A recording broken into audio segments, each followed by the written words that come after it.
So, you had a pretty long stay, 40 days in the psychiatric ward, and you've had a lot of different interactions with other patients in there.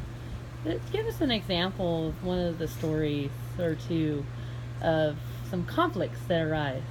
Well, my personal favorite, would have to be my initial encounter with a girl I'll call Sam. So I'm sitting there and I'm eating the disgusting food that they feed us, and at a table with other patients. And Sam, who I've never seen before, walks up to me and says, "Hey, fat bitch, can I sit down?"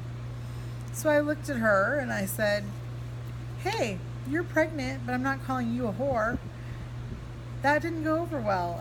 So she basically attempted to assault me repeatedly for approximately a week. And this was in front of mental health workers. They knew what the deal was. Finally, we reconciled. But that was not the only, she was not the only source of conflict. Tell us about another one, if you don't mind sharing.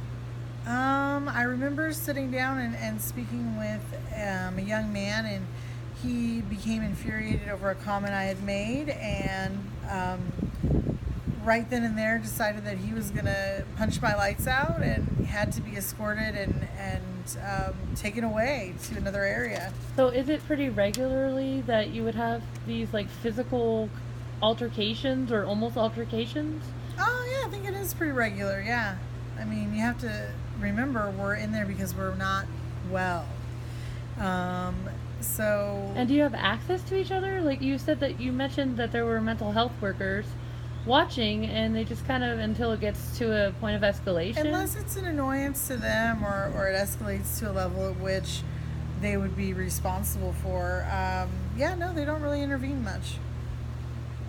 And are you alone with other patients sometimes, like in rooms or? No.